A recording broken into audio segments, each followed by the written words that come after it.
Eits, sebelum masuk ke dalam alur ceritanya, terlebih dahulu Mimin ingin menyampaikan sesuatu nih. Nah, kabar gembira bagi teman-teman yang ingin menonton novel genre salah paham yang berasal dari Novia. Soalnya Mimin telah mengupload videonya di halaman Traktir Mimin. Namun saat ini Mimin masih menyediakan dua folder dengan judul yang berbeda, yaitu Daniel Steiner dan juga Amael Jericho. Dan sekedar info tambahan, adegan 18 plus dari novel Amael Jericho telah Mimin ceritakan secara eksplisit. Jadi bagi teman-teman yang nonton di video itu, harap menggunakan earphone atau semacamnya. Soalnya Mimin bahkan menyebut benda lelaki dan perempuan secara jelas hingga adegan itu-itunya. Nah, lantas bagaimana cara mengaksesnya?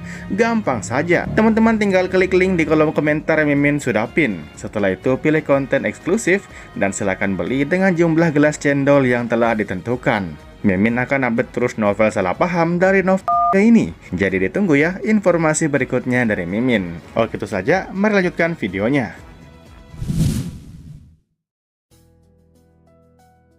Luka merasakan sebuah petunjuk kembali muncul di benaknya. Ia tidak yakin apakah hadiah kali ini sesuai dengan harapannya, tetapi ada satu hal yang langsung menarik perhatiannya, yaitu sebuah skill spesial. Selama ini, semua hadiah yang ia terima bersifat tidak langsung, namun kali ini ia mendapatkan kemampuan yang bisa digunakan secara langsung. Ia mulai berpikir bahwa mungkin selama ini bukan karena tidak ada skill seperti itu, melainkan karena dirinya baru sekarang cukup mampu untuk menggunakannya. Seiring bertambahnya jumlah petunjuk yang ia selesaikan, fungsi ponselnya juga berkembang. Kini, petunjuk bahkan bisa muncul langsung di dalam pikirannya, sesuatu yang jelas berbeda dibandingkan awal. Luka menyimpulkan bahwa semakin banyak petunjuk yang diselesaikan, semakin kuat pula koneksinya dengan kekuatan dewa. Kekuatan itu sejak awal memang tidak diberikan secara langsung, melainkan melalui perantara ponsel. Proses memperoleh kekuatan tersebut bergantung pada penyelesaian petunjuk, sehingga semakin banyak yang diselesaikan, semakin besar pula pengaruh yang bisa diberikan oleh sang dewa. Saat melihat skill barunya, Luka memahami bahwa kemampuan itu berkaitan dengan regenerasi. Dengan mengorbankan kekuatan mental, ia dapat memulihkan luka fisik dan mengembalikan daya hidup untuk jangka waktu tertentu, tergantung pada kekuatan mentalnya. Ia segera menyadari bahwa kemampuan ini menyerupai kekuatan Y-Point, yang memungkinkan seseorang terus bangkit dan bertarung selama masih memiliki kemauan. Ia membandingkannya dengan White Noise, yang memaksa seseorang terus bertarung dengan mengorbankan daya hidup. Berbeda dengan itu, Y-Point menggunakan kekuatan mental untuk memulihkan daya hidup. Dengan demikian, keduanya memiliki mekanisme yang berlawanan. Setelah memahami kemampuan tersebut, Luka menoleh ke arah Ravinia. Gadis itu menatapnya dengan penuh keyakinan, seolah percaya bahwa Luka mampu melakukan apa saja. Luka langsung merasa tidak nyaman dan memintanya berhenti memanggilnya Angel, dan cukup menggunakan namanya saja.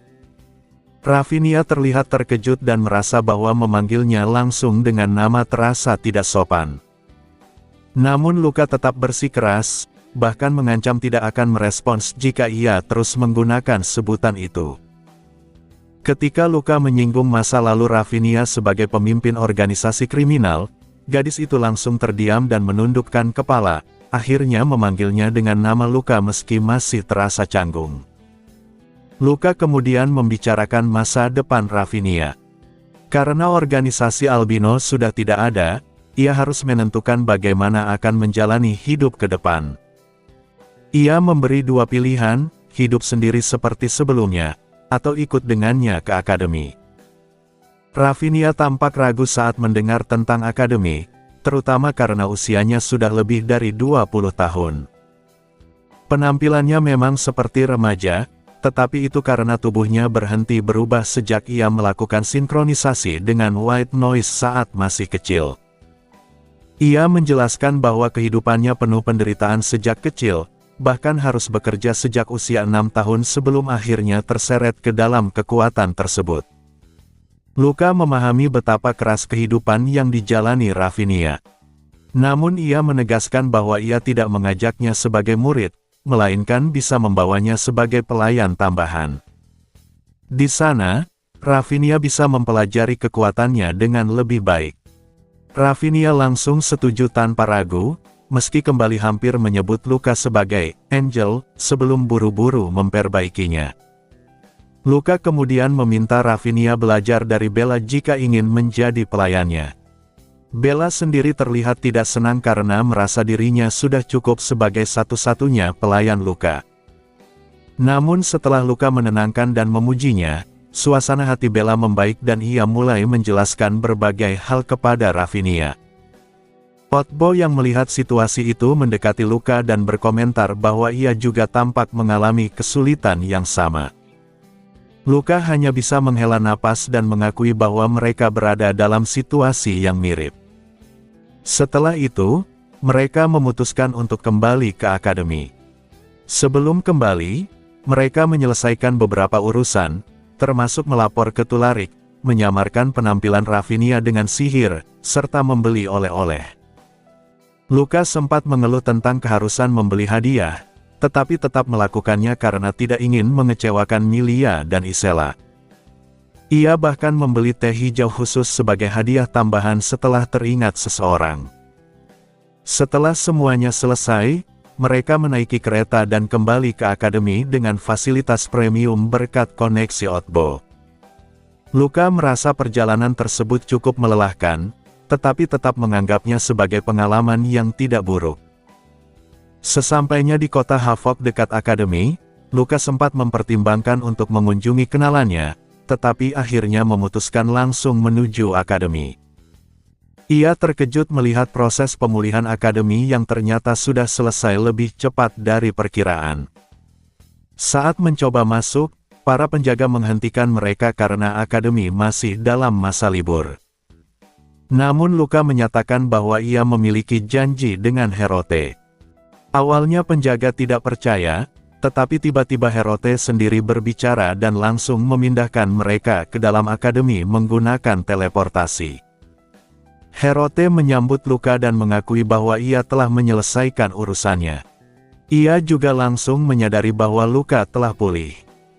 Ketika melihat Rafinha, Herote tertarik dan langsung menghilangkan sihir penyamarannya, memperlihatkan ciri khasnya sebagai seorang sinkronisator Great Soul.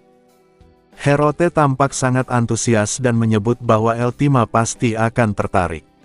Namun ternyata Eltima sudah pergi setelah menyelesaikan urusannya. Luka dengan tenang menyuruh Herote untuk memanggilnya kembali atau meneliti Rafinha sendiri. Herote dengan senang hati menerima tawaran itu, bahkan menunjukkan minat yang cukup berbahaya. Rafinha terlihat ketakutan, tetapi Luka hanya tersenyum tipis dan memperingatkan agar Herote tidak bertindak seperti bawahan Markis Kisen. Mendengar itu, Herote tiba-tiba teringat sesuatu dan menyebutkan bahwa dua orang, Miros dan Donovan, telah melarikan diri. Mendengar kabar tersebut, Luka langsung terdiam, menyadari bahwa situasi belum sepenuhnya selesai. Donovan terjebak di dalam lingkaran sihir, tubuhnya terus bergetar akibat energi yang mengalir, sementara Herote mengamatinya dengan penuh minat. Baginya, itu hanyalah eksperimen, tetapi bagi Donovan, rasa sakit yang ia alami terasa seperti penyiksaan. Herote bahkan mengagumi hasil eksperimen tersebut, menyebut tubuh Donovan sebagai mahakarya yang melampaui eksperimen awalnya. Namun Donovan tidak menunjukkan reaksi apapun, hanya menatap kosong tanpa cahaya di matanya. Setelah melihat waktu, Herote menghentikan eksperimen hari itu dan menjentikkan jarinya. Donovan langsung dipindahkan ke dalam sebuah kandang besi khusus. Begitu sampai di sana, kesadaran di matanya kembali. Di dalam kandang yang sama, Miros juga terkurung, namun kondisinya jauh lebih buruk. Ia tampak kehilangan akal sehat, air liur menetes, dan tidak bereaksi dengan normal. Donovan segera menghampirinya dengan ekspresi pahit, lalu mencoba memeriksa kondisi kandang. Ia memegang jeruji besi, namun langsung terkena gelombang sihir kuat yang merobek tangannya. Meski kesakitan, ia mulai terbiasa dengan rasa tersebut. Luka di tangannya dengan cepat pulih berkat kemampuannya, membuatnya yakin bahwa ia memiliki peluang untuk melarikan diri. Selama 2 minggu terakhir, Donovan berpura-pura kehilangan semangat di hadapan Herote, padahal ia terus menguji kekuatan kandang dan menunggu kesempatan untuk kabur. Satu-satunya hal yang ia butuhkan sekarang adalah Miros kembali sadar dan memberinya perintah. Ia mencoba membangunkan Miros dengan mengguncangnya. Setelah beberapa saat, Miros akhirnya merespons, tetapi segera mengalami sakit kepala hebat. Efek eksperimen membuatnya kesulitan berpikir jernih. Donovan tetap berusaha menyemangatinya dan menyebutkan bahwa ia telah menemukan cara untuk kabur. Miros sempat menunjukkan sedikit harapan, tetapi segera kehilangan fokus lagi. Ia merasa tidak mungkin melarikan diri dari Herote. Lalu, dengan putus asa, ia mengungkapkan bahwa dirinya sudah tidak bisa menggunakan sihir lagi. Kehilangan kemampuan sihir membuatnya merasa hidupnya tidak memiliki arti, bahkan keluarganya pun kemungkinan telah meninggalkannya. Dalam keputusasaan, ia menginginkan kematian. Donovan terdiam sejenak, memahami perasaan tuannya. Namun ia menolak menyerah dan mengingatkan bahwa Miros masih memiliki dirinya sebagai pelayan yang terikat kontrak darah. Ketika Miros memerintahkan Donovan untuk membunuhnya, perintah itu tidak dapat dijalankan karena bertentangan dengan aturan kontrak yang melindungi kehidupan tuannya. Melihat Miros yang benar-benar hancur, Donovan akhirnya menamparnya untuk menyadarkannya. Tindakan itu memicu rasa sakit hebat dalam dirinya sendiri akibat kontrak, tetapi ia tetap menahannya.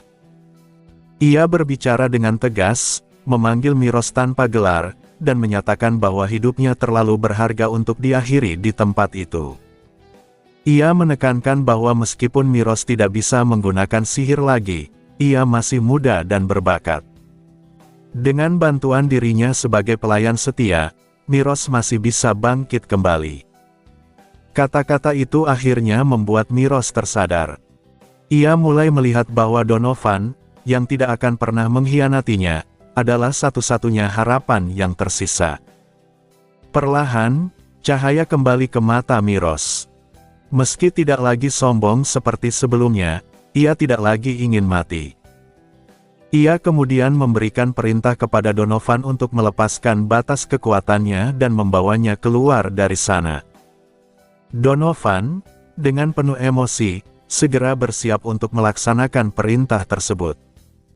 Namun sebelum itu, Miros menambahkan satu hal lagi. Ia meminta Donovan untuk tidak lagi memanggilnya Young Master, melainkan Sir Miros. Hal ini menunjukkan bahwa ia menyadari dirinya kemungkinan telah ditinggalkan oleh keluarganya. Di sisi lain, Herote menjelaskan kepada Luka bahwa pelarian Miros dan Donovan sebenarnya disengaja. Luka langsung mempertanyakan alasannya, karena tidak masuk akal membiarkan tawanan berbahaya kabur begitu saja. Herote menjawab bahwa tidak mungkin mereka bisa kabur dengan kekuatan sendiri, mengingat dirinya adalah salah satu penyihir terkuat di benua. Ia mengaku telah mendapatkan semua yang diinginkan dari mereka, bahkan lebih dari yang diharapkan, sehingga tidak ada alasan untuk menahan mereka lagi. Ia juga menjelaskan bahwa dirinya telah menyelidiki keterlibatan Markis Kisen dalam insiden tersebut.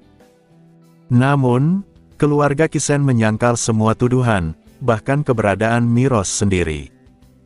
Untuk membuktikan hal itu, mereka menunjukkan Miros Kisen lain yang berada bersama mereka. Herote memperlihatkan proyeksi pertemuan tersebut, di mana keluarga Kisen benar-benar memiliki sosok lain yang mengaku sebagai Miros. Hal ini membuat Luka memahami bahwa ada sesuatu yang lebih besar di baliknya. Herote kemudian mengungkapkan kebenaran bahwa Miros sebenarnya adalah homunculus atau klon yang diciptakan melalui sihir atau alkimia. Fakta ini menjelaskan mengapa keluarga Kisen bisa menyangkal keberadaan Miros yang ditangkap. Ia juga menjelaskan bahwa sebagian besar ingatan Miros telah dimanipulasi, sementara sisanya dilindungi oleh sihir terlarang. Namun, sebagai penyihir tingkat tinggi, Herote berhasil membongkar semua sihir tersebut, termasuk kontrak dan kendali yang diberikan oleh Markis Kisen kepada Miros dan Donovan. Dengan demikian, keduanya kini bebas dari kendali keluarga Kisen. Ketika Luka bertanya bagaimana hal itu berkaitan dengan keputusan membiarkan mereka pergi, Herote menjawab dengan sederhana. Dengan membebaskan mereka, keduanya akan menjadi umpan hidup. Tujuannya adalah untuk menarik perhatian Markis Kisen dan menjadikannya target utama.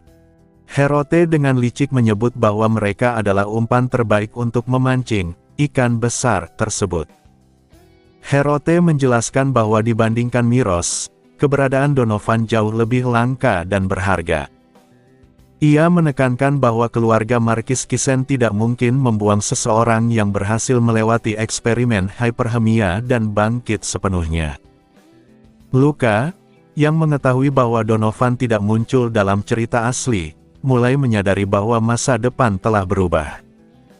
Dalam alur awal, karakter seperti Miros dan Donovan seharusnya tidak ada, namun kini mereka telah muncul dan bahkan menghilang dari panggung lebih awal. Ia menyimpulkan bahwa perubahan ini kemungkinan besar akan memengaruhi eksperimen hyperhemia di masa depan, bahkan membuka kemungkinan munculnya individu lain yang mampu beradaptasi dengan eksperimen tersebut. Herote kemudian mengungkapkan hasil penelitiannya selama 2 minggu. Ia menemukan bahwa Donovan adalah eksistensi yang paling mendekati keabadian. Mendengar kata itu, Luka langsung tertarik, karena dalam cerita asli, konsep keabadian seringkali berkaitan dengan para penjahat. Herote menjelaskan bahwa Donovan memiliki sistem sirkulasi kecil dalam tubuhnya. Ia mampu menyerap mana dan mengubahnya menjadi daya hidup, sesuatu yang biasanya hanya bisa dilakukan oleh para transenden. Namun yang membuat Donovan istimewa adalah fakta bahwa ia adalah transenden buatan, hasil dari eksperimen hyperhemia. Meskipun masih memiliki banyak kekurangan dibandingkan transenden sejati, jika digunakan dengan benar, kekuatan Donovan dapat menyaingi mereka. Karena itu, Luka menyadari bahwa keluarga Kisen tidak mungkin menyerah begitu saja terhadap aset seperti Donovan. Mereka kemungkinan membiarkannya sementara karena yakin ia tidak akan mati. Herote juga menyebut bahwa kondisi Miros sangat aneh. Untuk benar-benar memahami tubuhnya, ia harus membongkarnya, tetapi ia sendiri tidak yakin bisa menyusunnya kembali. Ia pun memutuskan bahwa sisa informasi yang belum ia ketahui akan lebih mudah diperoleh langsung dari keluarga Kisen, sehingga rencana menjadikan Miros dan Donovan sebagai umpan tetap berjalan. Ia bahkan telah menanamkan sihir khusus pada tubuh mereka agar dapat dilacak. Ketika ditanya lokasi mereka, Herote mengatakan bahwa keduanya sudah pergi jauh ke arah utara. Mendengar kata utara, Luka teringat sesuatu tentang wilayah dingin tersebut, tetapi segera mengabaikan pikirannya karena merasa terlalu kebetulan. Perhatian Herote kemudian beralih pada perjalanan Luka. Ia menyinggung Ravinia sebagai hasil dari perjalanan tersebut, yang membuat Ravinia langsung merasa tertekan oleh aura sihir Herote. Luka dengan tegas menyatakan bahwa Ravinia adalah rekannya, bukan sekadar objek. Herote yang awalnya ingin bercanda langsung menghentikan ucapannya setelah melihat tatapan tajam Luka. Ia kemudian meminta Luka menceritakan perjalanannya. Meski awalnya enggan, Luka akhirnya menjelaskan semua yang telah terjadi. Setelah mendengarnya, Herote menganggap perjalanan itu menarik, sementara Luka menilai setidaknya tidak membosankan. Pembicaraan kemudian beralih ke Otbo. Herote penasaran mengapa ia tidak menggunakan sihir biasa, meskipun jelas berbakat dalam Drive Magic. Otbo kemudian mengungkapkan bahwa ia sebenarnya telah menggunakan sihir, yaitu sihir terbang.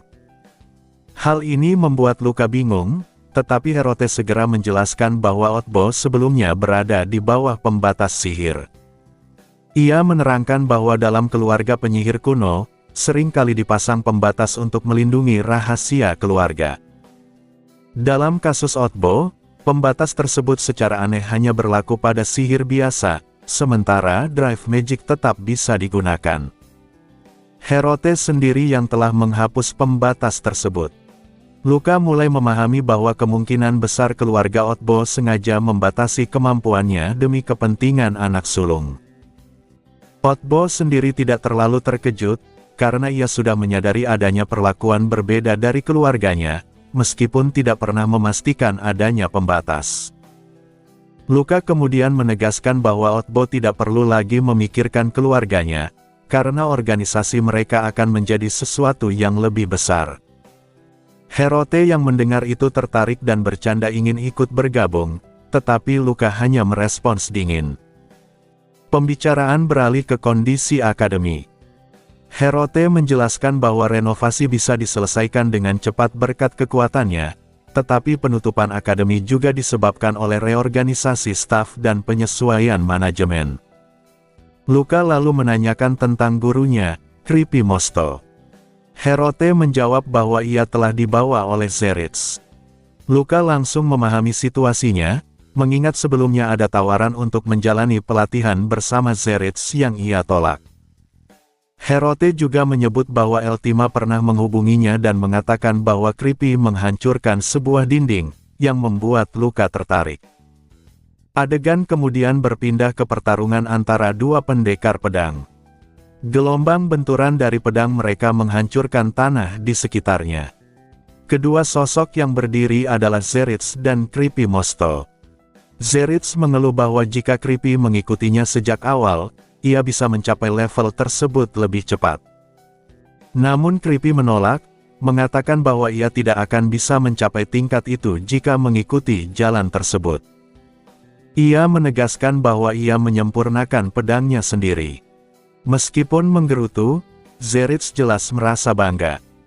Hal itu terlihat dari cara ia memandang pedang Creepy yang kini telah berubah menjadi hitam pekat, seolah mampu menelan cahaya. Pada awal masa liburan, Eltima menyerahkan seluruh wewenang akademi kepada Herote dan bersiap melakukan perjalanan untuk menghancurkan sebuah Devil Idol. Di saat itu, Zeritz memaksa Creepy untuk ikut bersamanya dengan alasan melatih ilmu pedang. Meski ada kekhawatiran tentang bahaya menghadapi Devil Idol, Zeritz tetap yakin karena menurutnya Creepy memiliki kemampuan bertahan hidup dan membunuh yang luar biasa. Ia juga memuji kehendak dalam pedang Creepy, yaitu niat membunuh yang murni, sesuatu yang sangat jarang dimiliki. Kehendak itu pula yang membuat pedang Ether Creepy berubah menjadi hitam pekat, mencerminkan kehidupan panjangnya di medan perang yang hanya dipenuhi tujuan untuk membunuh. Creepy tidak menyangkal hal itu dan menerima ajakan tersebut. Ia bahkan menyadari bahwa Zeritz hanya mencari alasan untuk meninggalkan akademi selama Eltima tidak ada. Namun, ia tetap setuju untuk memanfaatkan kesempatan langka melawan Devil Idol demi menyempurnakan pedangnya.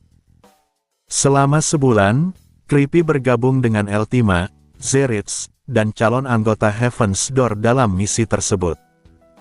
Dalam pertempuran, Creepy menunjukkan kemampuan luar biasa hingga membuat semua orang terkesan, meskipun pedangnya belum sepenuhnya sempurna. Namun bagi Creepy sendiri, pertarungan itu terasa membosankan dibandingkan saat melawan iblis sungguhan. Ketika ditanya, ia mengungkapkan bahwa ia pernah melawan iblis sebelumnya bersama Luka dalam insiden yang melibatkan putri keempat, Milia Vile. Ia menjelaskan bahwa faksi pangeran ketiga mencoba membunuh sang putri, dan disitulah mereka menghadapi kekuatan iblis. Pengakuan itu mengejutkan semua orang, termasuk Eltima. Ia menyadari bahwa pengaruh iblis ternyata telah menjangkau keluarga kerajaan, sesuatu yang jauh lebih serius dari yang diperkirakan. Setelah mempertimbangkan situasi, Eltima memutuskan bahwa mereka harus menghentikan kerja sama dengan Kekaisaran Hernan dan mulai menyelidiki negara lain untuk mencari sekutu yang tidak terpengaruh iblis.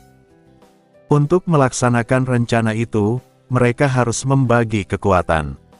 Zeritz diminta meninggalkan akademi, Sementara Creepy harus mencapai kekuatan yang cukup untuk menjaga akademi sendirian sebelum liburan berakhir. Creepy menerima tantangan tersebut. Dalam pelatihannya, Zeritz menggunakan metode ekstrim. Ia menyerang Creepy dengan niat membunuh berkali-kali, memaksanya menembus batasnya sendiri jika ingin bertahan hidup. Creepy beberapa kali hampir mati, tetapi ia terus bangkit. Motivasinya hanya satu, luka. Ia merasa hidupnya sebelumnya tidak memiliki makna, hanya bertahan hidup tanpa tujuan. Namun sejak bertemu luka, ia menemukan alasan untuk terus hidup dan berkembang. Ia bertekad tidak akan mati sampai luka melampaui kakaknya dan dirinya sendiri. Dengan tekad itu, niat membunuh dalam dirinya memuncak. Pedangnya berubah menjadi hitam pekat seolah menelan cahaya. Dalam benturan dengan Zeritz, kekuatan Creepy meningkat drastis hingga mampu menyaingi gurunya. Namun, kekuatan itu tidak stabil. Creepy kehilangan kendali karena niat membunuhnya terlalu kuat.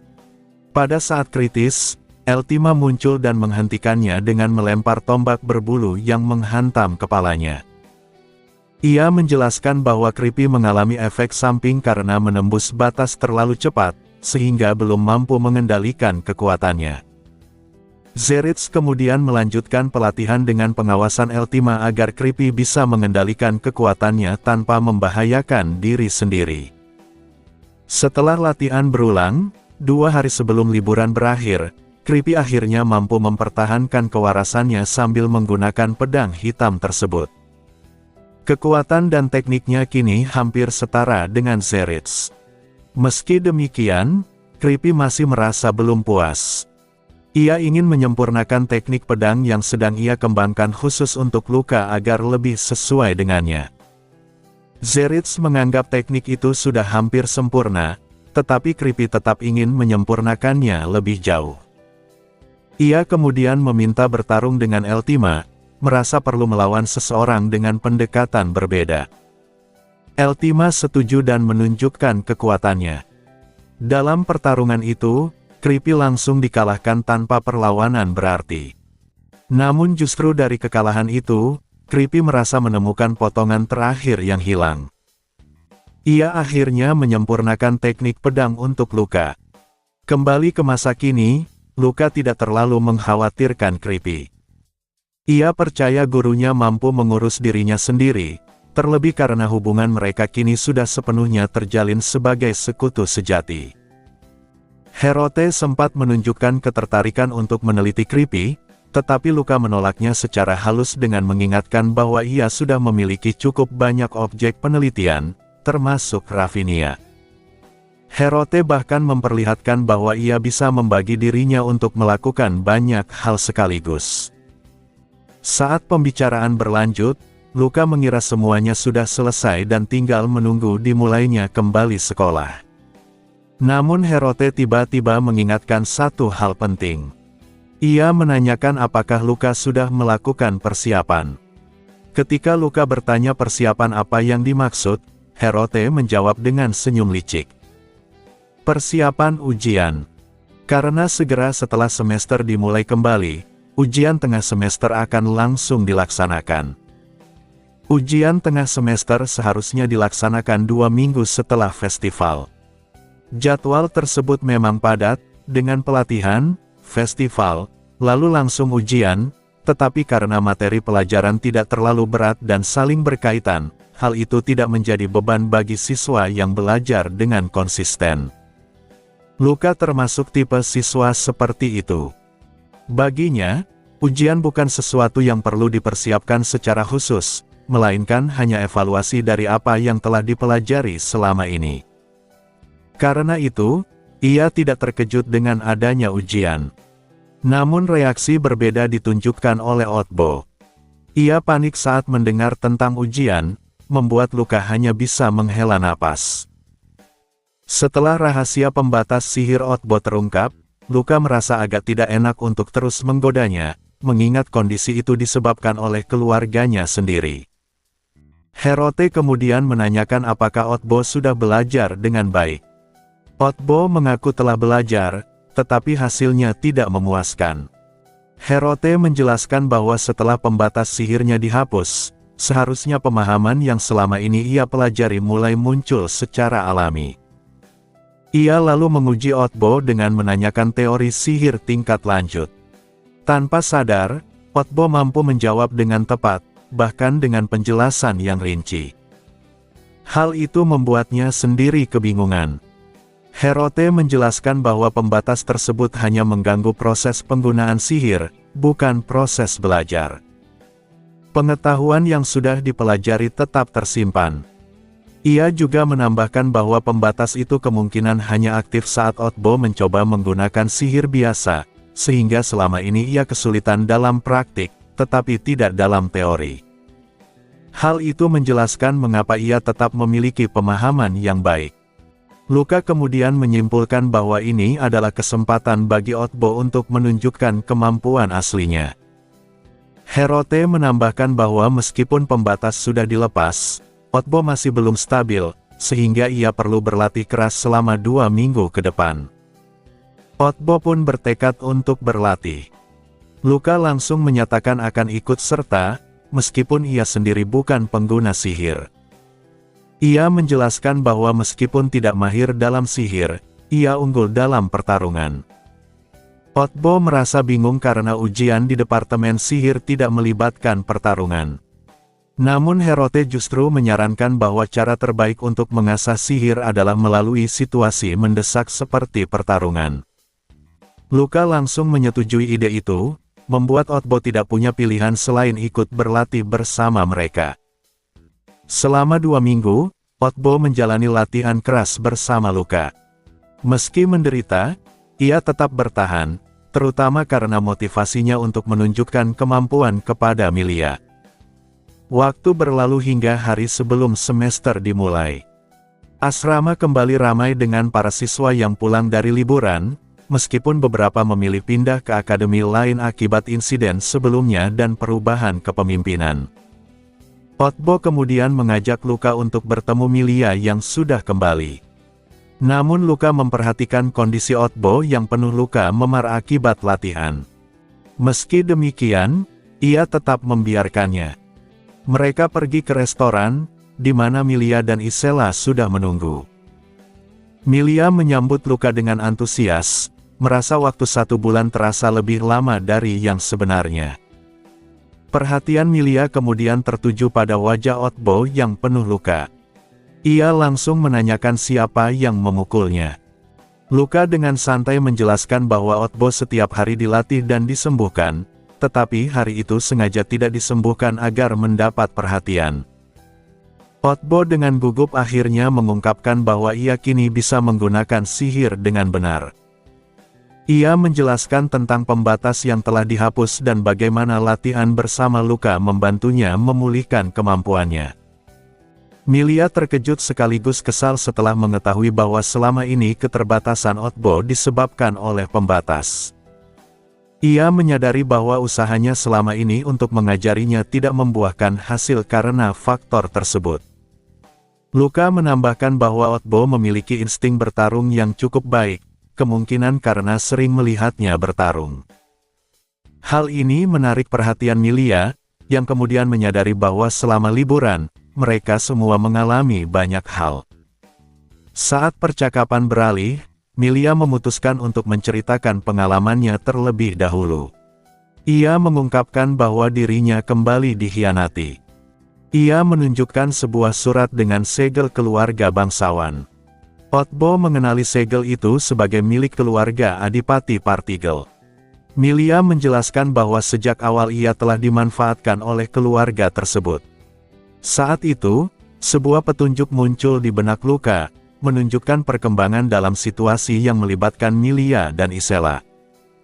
Salah satu tujuan telah berubah menjadi selesai, sementara tujuan lain masih belum tercapai, termasuk membantu mereka membangun kekuatan untuk menghadapi krisis. Milia kemudian menceritakan apa yang terjadi setelah ia kembali ke istana kekaisaran. Identitasnya sebagai putri kerajaan telah terungkap lebih cepat dari yang ia duga. Dalam proses itu, ia bertemu dengan pangeran ketiga, Mekins Tora Hernan. Dalam percakapan mereka, terlihat jelas adanya permusuhan. Mekins mengakui keterlibatannya dengan kekuatan iblis dan bahkan tidak menyangkal penggunaan kekuatan tersebut. Ia juga tidak takut jika hal itu dilaporkan, karena yakin bahwa hal tersebut tidak akan mengubah apapun. Ia kemudian memberikan sebuah surat kepada Milia sebagai hadiah. Surat tersebut berasal dari kepala keluarga Partigel, bukan dari anggota biasa. Isi dan keberadaan surat itu menjadi bukti bahwa keluarga Partigel terlibat dalam pengkhianatan terhadap Milia sejak awal. Dengan demikian, Milia menyadari bahwa ia telah dimanfaatkan sejak awal oleh pihak yang seharusnya menjadi sekutunya, memperjelas bahwa situasi yang ia hadapi jauh lebih berbahaya dan kompleks dari yang diperkirakan sebelumnya. Milia menjelaskan bahwa isi surat yang ia terima berisi rencana pembunuhan terhadap dirinya dengan memanfaatkan Theodore Partigel. Segel pada surat tersebut bukan segel biasa, melainkan segel khusus yang hanya bisa digunakan oleh kepala keluarga Partigel, sehingga kemungkinan besar keasliannya tidak diragukan. Meski sempat mempertimbangkan kemungkinan bahwa surat itu palsu dan dibuat oleh pangeran ketiga, Milia merasa hal itu tidak masuk akal. Ia menilai dirinya belum cukup penting untuk menjadi target tipu daya sebesar itu. Dengan nada merendahkan diri, ia menyimpulkan bahwa surat tersebut kemungkinan besar asli. Ia kemudian menjelaskan bahwa selama ini pendukungnya berasal dari keluarga Partigel. Namun yang secara langsung mendukungnya bukanlah kepala keluarga, melainkan Robentus Partigel, putra tertua sekaligus pemimpin kelompok dagang keluarga tersebut. Meski begitu, karena Robentus bertindak atas perintah ayahnya, pada akhirnya semua itu tetap merupakan kehendak obrola Partigel. Mendengar hal itu, Luka merasa ada kejanggalan. Berdasarkan pengetahuannya, dalam alur asli, Milia tidak memiliki sponsor dan membangun kekuatannya sendiri. Ia juga tahu bahwa obrola Partigel adalah sosok konservatif yang mendukung pangeran pertama dan tidak mungkin dengan mudah mengkhianati keseimbangan kekuasaan yang ia jaga. Selain itu, dalam cerita asli, Milia memang dikhianati oleh Theodore dan pangeran ketiga, terutama dalam insiden yang melibatkan kekuatan iblis. Namun, setelah kejadian itu, Milia justru berhasil membangun kekuatan politiknya sendiri, sesuatu yang sulit dijelaskan jika keluarga Partigel benar-benar memusuhinya sejak awal. Luka mulai menyusun kemungkinan. Ia menduga bahwa dalam alur asli, Milia tidak menyadari pengkhianatan keluarga Partigel. Jika setelah dikhianati ia justru diselamatkan oleh pihak yang sama, maka ia akan menjadi alat yang sangat berguna bagi mereka. Hal ini menjelaskan mengapa keluarga Partigel bisa tetap berada di belakangnya secara tidak langsung. Namun sekarang situasinya berbeda. Milia sudah mengetahui pengkhianatan tersebut lebih awal, sehingga jalannya masa depan berubah. Luka menyadari bahwa ini adalah titik perubahan penting. Ketika Otbo menyadari bahwa keluarga Partigel adalah musuh, ia panik karena keluarga tersebut menguasai sebagian besar kekuatan ekonomi kekaisaran. Menjadi musuh mereka berarti hampir tidak memiliki tempat untuk bertahan di dalam kekaisaran. Milia sempat menyindir apakah mereka menyesal berada di pihaknya, tetapi Luka dengan tenang menjawab bahwa sejak awal ia tidak pernah menganggap situasi ini sebagai sesuatu yang aman. Ia kemudian langsung mengalihkan pembicaraan pada langkah selanjutnya. Luka mulai menganalisis situasi secara logis. Ia menjelaskan bahwa kemungkinan besar Duke Partigel tidak menyangka Milia akan mengetahui pengkhianatannya. Pangeran ketiga juga tampaknya memiliki perhitungannya sendiri dengan memberikan surat tersebut kepada Milia.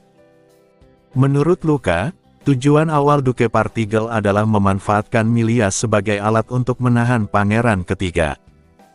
Jika Milia berhasil, ia akan menjadi kekuatan baru yang bisa menyeimbangkan kekuasaan.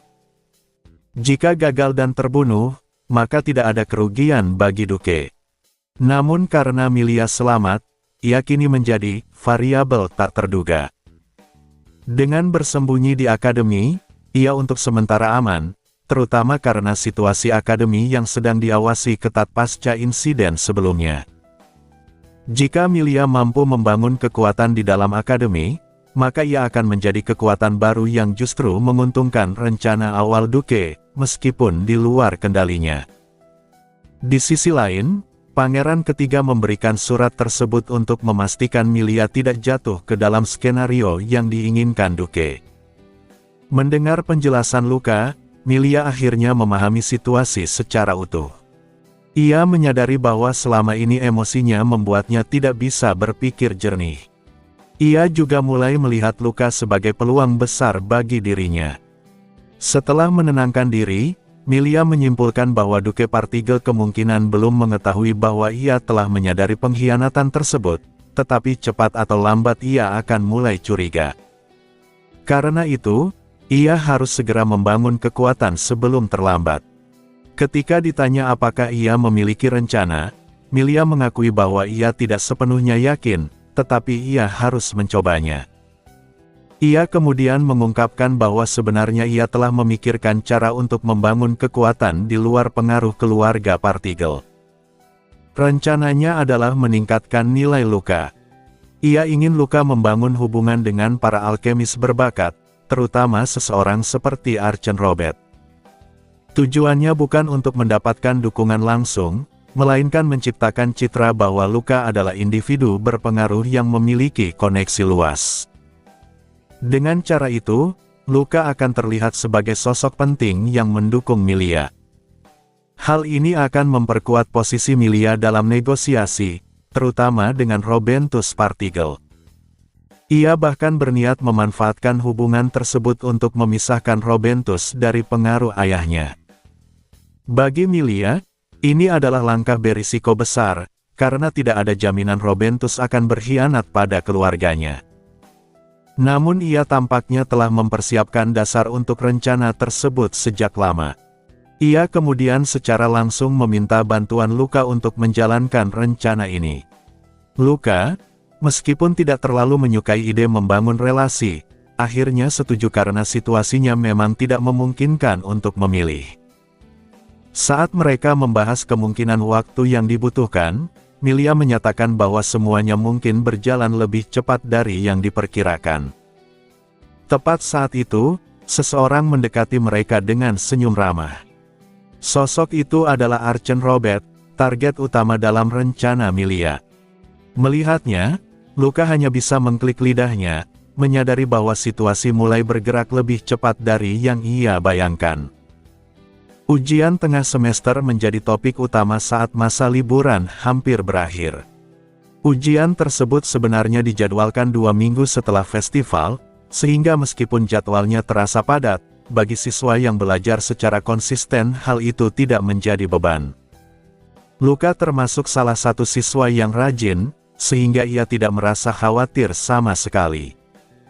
Sebaliknya, Otbo justru terkejut dan panik ketika mendengar tentang ujian. Herote menjelaskan bahwa jika seseorang sudah belajar secara rutin, maka pengetahuan itu seharusnya mulai terasa lebih mudah dipahami, apalagi setelah batasan sihir pada diri Otbo telah dihapus. Ia kemudian menguji Otbo dengan pertanyaan teori sihir, dan tanpa sadar Otbo mampu menjawab dengan benar. Hal itu membuatnya sendiri terkejut. Herote menjelaskan bahwa batasan tersebut hanya menghalangi penggunaan sihir biasa, bukan proses belajar atau pengetahuan yang sudah tersimpan. Mendengar hal itu, Luka dan Herote mendorong Otbo untuk berlatih lebih keras selama 2 minggu sebelum ujian. Luka bahkan ikut berlatih bersamanya, meskipun ia sendiri tidak terlalu ahli dalam sihir. Herote menyarankan bahwa cara terbaik untuk mengasah kemampuan sihir adalah melalui situasi bertarung, karena dalam kondisi terdesak seseorang akan menggunakan sihir dengan lebih efektif. Akhirnya, Otbo setuju untuk berlatih meskipun dengan perasaan tertekan. Waktu berlalu hingga hari sebelum semester dimulai kembali. Asrama menjadi ramai dengan kembalinya para siswa, meskipun ada beberapa yang memutuskan pindah akademi karena perubahan kepemimpinan. Luka dan Otbo kemudian pergi menemui Milia dan Isela di restoran. Milia menyambut Luka dengan hangat, tetapi langsung menyoroti kondisi Otbo yang penuh luka. Luka tersebut merupakan hasil latihan keras bersama Luka. Otbo kemudian mengungkapkan bahwa ia kini bisa menggunakan sihir dengan benar setelah batasannya dihapus. Milia memahami situasinya dan menyadari bahwa selama ini kegagalan Otbo bukan karena kurangnya kemampuan, melainkan karena batasan tersebut. Luka juga menambahkan bahwa Otbo memiliki naluri bertarung yang cukup baik setelah latihan. Milia lalu mulai menceritakan pengalamannya selama kembali ke Istana Kekaisaran. Ia mengungkapkan bahwa dirinya kembali dikhianati, kali ini oleh pihak Kadipaten Partigel. Ia menunjukkan sebuah surat dengan segel resmi kepala keluarga Partigel yang berisi rencana untuk membunuhnya melalui Theodore Partigel. Hal ini membuat situasi menjadi serius. Setelah itu, cerita beralih ke interaksi Milia dengan pangeran ketiga, Mekins Torahernan. Dalam pertemuan tersebut, terungkap bahwa pangeran ketiga memang menggunakan kekuatan iblis dan tidak takut terhadap konsekuensinya. Ia bahkan secara terang-terangan mengakui perbuatannya dan memberikan surat dari kepala keluarga Partigel kepada Milia sebagai hadiah. Kembali ke masa kini, Luka menganalisis situasi tersebut secara logis. Ia menyimpulkan bahwa Duke Partigel kemungkinan besar berniat menggunakan Milia sebagai alat untuk menyeimbangkan kekuatan melawan pangeran ketiga. Jika Milia mati, maka masalah selesai. Jika tidak, maka ia akan menjadi kekuatan baru yang bisa dimanfaatkan. Namun, pangeran ketiga menggagalkan rencana itu dengan membocorkan pengkhianatan tersebut kepada Milia. Milia akhirnya memahami posisinya dan menyadari bahwa ia harus segera membangun kekuatan sendiri sebelum Duke Partigel benar-benar bertindak. Ia kemudian mengungkapkan rencananya kepada Luka, yaitu meningkatkan nilai dan pengaruh Luka dengan menjalin hubungan dengan para alkemis, terutama Archen Robert. Dengan begitu, Luka akan terlihat sebagai individu berharga yang mendukung Milia, sehingga ia bisa digunakan sebagai alat tawar dalam negosiasi. Luka menanggapi rencana tersebut dengan sikap santai, meskipun ia mengakui bahwa itu adalah strategi yang cukup cerdas. Milia juga mengungkapkan bahwa ia telah mempersiapkan dasar untuk rencana tersebut, tetapi masih membutuhkan sosok berbakat yang dapat menjadi pusat dukungan, dan ia ingin Luka mengisi posisi itu. Saat percakapan berlangsung, Archen Robert tiba-tiba muncul, seolah waktu yang tepat telah diatur. Hal ini menandai awal dari langkah Milia untuk membangun kekuatannya melalui koneksi yang telah direncanakan. Pada upacara pembukaan semester baru, Herote berdiri di podium sebagai kepala akademi yang baru. Dengan sikap santai dan sedikit kasar, ia mulai menyampaikan perubahan staf yang terjadi selama masa liburan. Banyak profesor, terutama dari Departemen Sihir dan Alkimia, telah diganti karena pengaruh insiden sebelumnya. Ia juga mengumumkan bahwa Profesor Kirius tetap dipertahankan sebagai pengawas siswa, meskipun sempat menuai kontroversi karena tindakannya saat festival. Herote menegaskan bahwa keputusan itu diambil dengan jaminan dari Etilen Basta, dan jika Kirius membuat masalah lagi, ia akan langsung diberhentikan. Suasana menjadi lebih tegang ketika Herote mengumumkan bahwa Zeritz, sang pedang tak terkalahkan, telah mengundurkan diri. Para siswa langsung gempar karena Zeritz adalah salah satu pilar utama akademi. Namun, Herote segera menenangkan situasi dan mengungkapkan bahwa posisi tersebut akan diisi oleh pendekar tingkat Grandmaster yang baru. Ketika nama Creepy Mostow disebut sebagai pengganti, seluruh aula terdiam karena terkejut. Tidak ada yang menyangka bahwa Creepy telah mencapai tingkat tersebut dan kini menjadi kepala Departemen Pedang. Creepy kemudian maju dan memperkenalkan diri secara singkat. Meskipun ia berbicara dengan santai, para siswa masih sulit menerima kenyataan tersebut. Luka sendiri juga terkejut, terutama karena perubahan ini tidak sesuai dengan alur yang ia ketahui sebelumnya. Setelah upacara, Luka menemui Creepy di ruangannya yang baru. Creepy menjelaskan bahwa ia mengambil posisi tersebut karena tidak ada orang lain yang menginginkannya. Ketika Luka menanyakan tentang Zeritz, Creepy menjawab bahwa gurunya itu pergi untuk urusan cinta, meskipun alasan sebenarnya lebih berkaitan dengan perubahan rencana Eltima. Eltima kini sedang menyelidiki kemungkinan kerjasama antara negara-negara lain dengan iblis, sekaligus memburu berhala iblis, sehingga membutuhkan lebih banyak tenaga. Karena itu, Zeritz dipanggil untuk membantu. Dari penjelasan tersebut, Luka menyadari penyebab utama perubahan besar ini.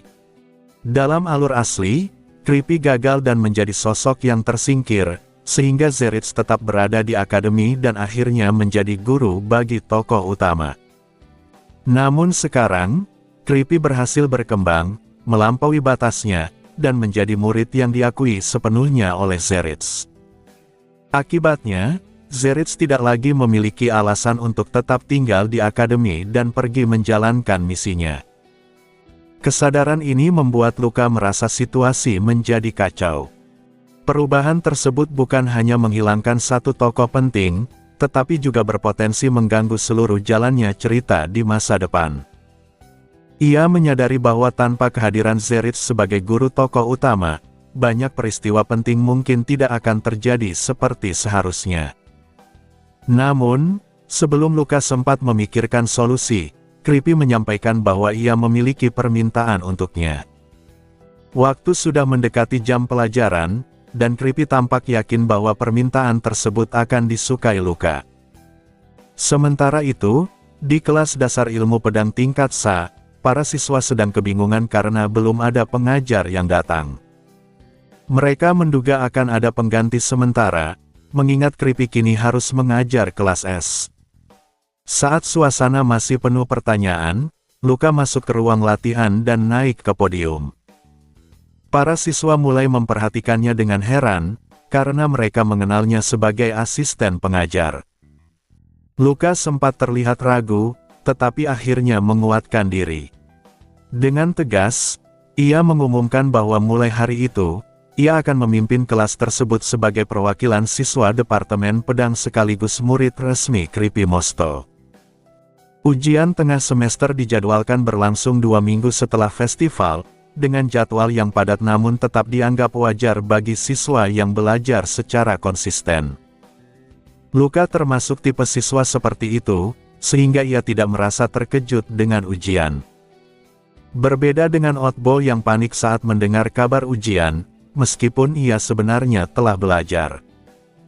Herote kemudian menjelaskan bahwa pengetahuan yang telah dipelajari tidak hilang meskipun sebelumnya ia berada di bawah pembatasan sihir, sehingga Otbo masih memiliki dasar yang kuat.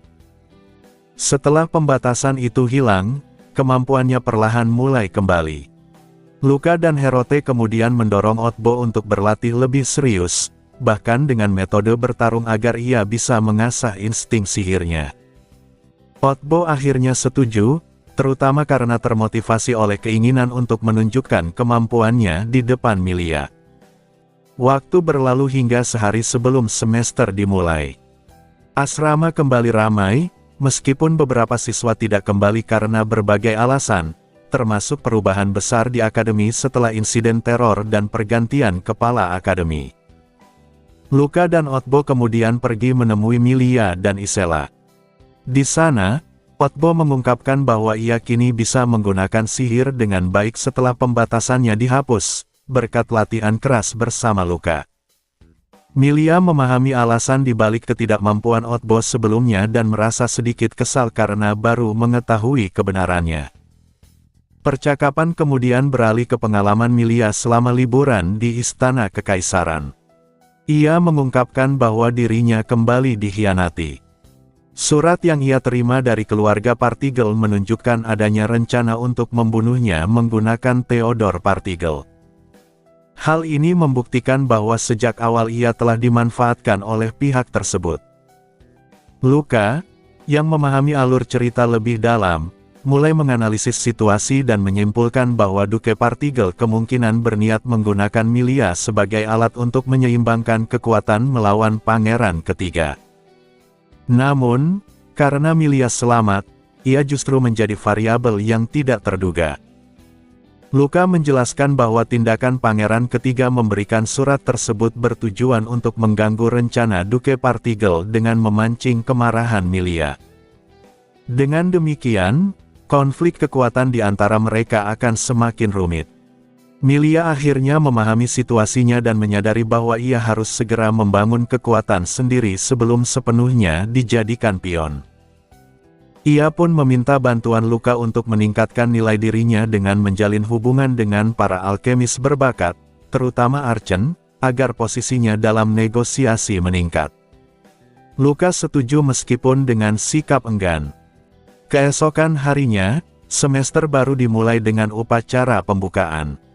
Herote, yang kini menjadi kepala akademi, memperkenalkan perubahan staf secara langsung dengan gaya bicara yang dingin dan tegas, membuat para siswa terkejut.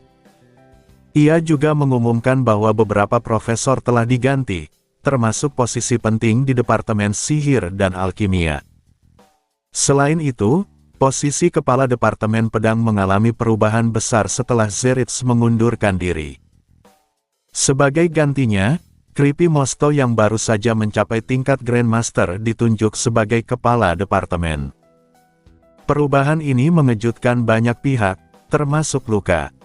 Ia menyadari bahwa kepergian Zeritz merupakan perubahan besar dari alur yang ia ketahui. Hal ini terjadi karena Kripi tidak jatuh ke dalam jalan yang salah seperti di alur asli, sehingga Zeritz tidak perlu lagi mencari murid baru. Perubahan ini membuat Luka khawatir karena dapat mempengaruhi keseluruhan perkembangan cerita di masa depan. Kripi kemudian meminta Luka untuk mengambil alih kelas dasar ilmu pedang yang sebelumnya ia ajar, sekaligus menunjuknya sebagai perwakilan siswa Departemen Pedang dan murid resmi. Meskipun Luka menerima, ia merasa hal ini terlalu jauh karena posisi tersebut seharusnya menjadi bagian penting bagi protagonis dalam cerita asli. Ia merasa seolah-olah mengambil peran yang seharusnya bukan miliknya. Di kelas, Luka menjalankan tugasnya dengan bantuan Isela. Para siswa menunjukkan reaksi campuran antara pengakuan terhadap kemampuannya dan rasa iri terhadap posisinya sebagai murid Grandmaster. Setelah kelas selesai, Luka bertemu kembali dengan Milia dan Otbo. Milia sangat senang dengan peningkatan nilai Luka sebagai sekutu, karena hal ini memperkuat rencananya untuk membangun kekuatan politik.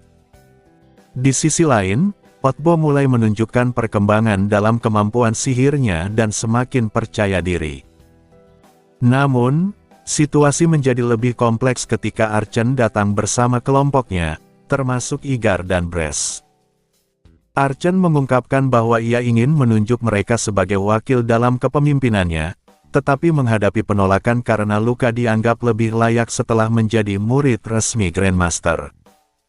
Oleh karena itu, Archen meminta Luka untuk mendukung keputusannya agar meredakan konflik. Namun, Luka menolak secara langsung, mempertanyakan alasan mengapa ia harus membantu. Sikap dingin Luka membuat suasana menjadi tegang, menandakan bahwa hubungan antara mereka tidak sesederhana yang terlihat dan konflik kepentingan mulai muncul di antara para siswa elit akademi.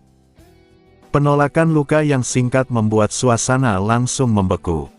Namun, Archen justru menanggapinya dengan santai seolah sudah mengantisipasi jawaban tersebut. Ia menjelaskan bahwa Igar dan Bres yang sebenarnya merasa khawatir, lalu merangkul keduanya dengan santai. Igar tampak canggung dan berusaha melepaskan diri, sementara Bres menatap Luka dengan tajam. Luka membalas tatapan itu tanpa gentar, menciptakan ketegangan diam di antara mereka. Luka kemudian menyadari alasan di balik sikap Bres. Sebagai putra tertua keluarga bangsawan pedang, Bres merasa tertekan dengan keberadaan Luka, seorang putra kedua yang tiba-tiba melampauinya, terlebih setelah Luka menjadi murid resmi Grandmaster. Dari sudut pandang Bres, ada kemungkinan Luka akan menjatuhkannya jika ia mendapat posisi penting. Sementara itu, Igar menunjukkan kecemasan berbeda. Ia khawatir karena masa lalunya yang pernah merundung Otbo, yang kini dekat dengan Luka. Archen secara halus memberi isyarat bahwa Luka perlu memberikan solusi agar situasi ini bisa diterima semua pihak. Meski Luka tidak terlalu membutuhkan bantuan mereka, ia menganggap Archen sebagai orang yang cukup layak dipertimbangkan.